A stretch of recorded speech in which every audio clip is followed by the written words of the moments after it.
Longplay 4K Review, Silent Hill 3.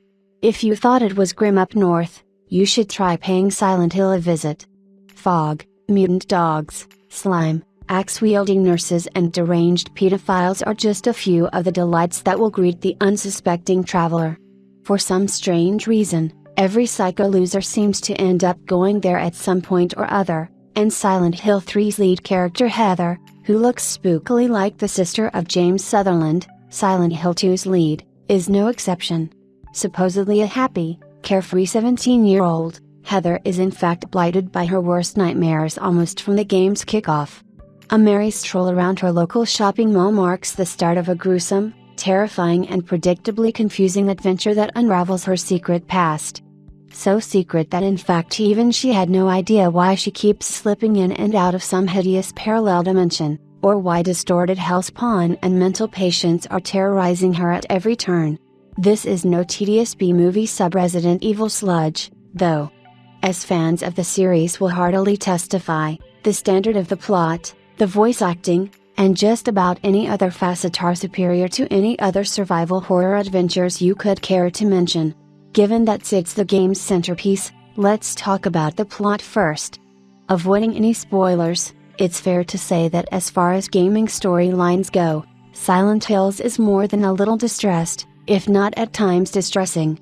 Continuing the series' theme of searching for answers, you take Heather on a voyage of self-discovery to unravel a mystery that has been kept under wraps for almost a quarter of a century.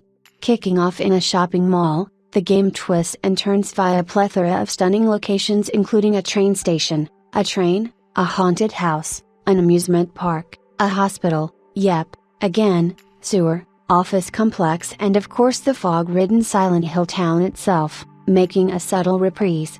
Each of the game's numerous locations are, of course, populated by the kind of rank evil that Konami seems to have honed to a fine art. Twisted mutations lurk in every dark, festering corner, eager to slice you open at the first opportunity, and each possess a particularly chilling death call, lending the game an oppressive, stark and ominous atmosphere that veterans will be all too familiar with. We're not sure quite why or how this formerly sleepy town manages to mutate its former occupants in such bizarre ways, or what they're doing hanging around in darkened corners, but there they are, groaning away in the darkness again, scaring us half to death. It's just as well, then, that your arsenal is up to the task of dispatching this screaming, writhing army of the undead. Predictably, you start off with nothing more threatening than a steel pipe, but quickly you build up an impressive armory, including the requisite pistol, shotgun, submachine gun, along with a stun gun, mace, and the unexpectedly useful katana sword. As ever, health and ammo are at a premium, so picking your targets is the name of the game, as many can be nimbly avoided. Standing and fighting isn't always the way forward, unless you're happy to continually die repeated gruesome deaths at the hands and jaws of this frothing army. Apart from the odd new weapon here and there, you also get the chance to lay down bait for your foe, bizarrely, in the form of strips of beef jerky, although in our experience this rarely worked. Just run. Run for your lives. Doubtlessly it's been said before, but one of the most pleasing aspects of playing Silent Hill games is the slick interface and generally helpful camera system that consistently aids the player. As with the game's predecessor, the camera does a fine job of dynamically swinging to the best point of view, while also being pretty adept at maintaining the suspenseful angles that survival horror games are renowned for.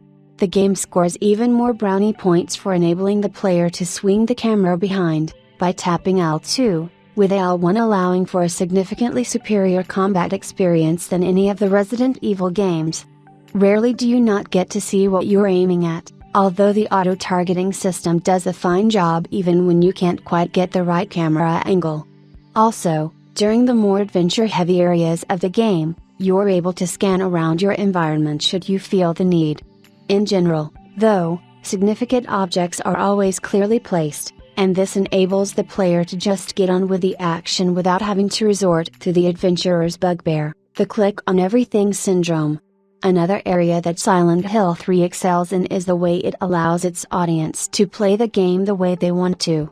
With 3 levels of difficulty in both the action and puzzle areas, you're able to modify the challenge as you see fit. For the purpose of this review, however, we plumped for the default normal setting, and found it pretty satisfying, albeit somewhat linear and therefore obvious in terms of the puzzles. At times the areas are pretty confined, and it would be harder to not work at the solution, such is the narrow scope of what you're supposed to achieve. However, on one head-scratching occasion we were stuck for a completely arbitrary reason, and the chanced-upon solution had us cursing the designers. Fortunately this was a one-off, and for the vast majority you can actually just get on with the task at hand without ever feeling unnecessarily frustrated. Even the, by now familiar, save game mechanic beats the competition over the head with a big stick. All of this gushing praise and we've barely touched on the audio-visual experience. The graphical style is ostensibly a minor update of the already sublime Silent Hill 2, with a grainy overlay that makes it look a world away from the competition. It may not have the pre-rendered attention to detail of the recent Resident Evil Cube titles, but the detail is hardly compromised nevertheless, and the light and shadow effects are far better realized this time around. Heather occasionally plunges into a parallel worse nightmare dimension, and the resulting blood-drenched, festering versions of familiar locations are often gut-wrenching. Combined with the squelchy audio, it's hard not to wince at some of the sights and sounds you're subjected to. It's not that they're gratuitous. Far from it, but be warned if you have an active imagination. You might not sleep too well after a few darkened nights in the company of the weirdo cast in Silent Hill 3. Unnerving. Compelling. Classic on reflection, apart from feeling slightly disturbed and mentally unbalanced after playing it, Silent Hill 3 pushes all the right buttons in the adventure genre.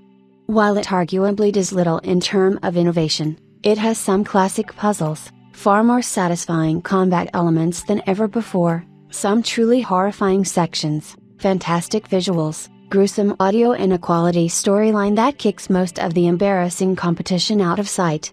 It's hard to think of many titles as unnervingly compelling as Silent Hill 3, and as such already ranks as one of the games of the year. Classic stuff.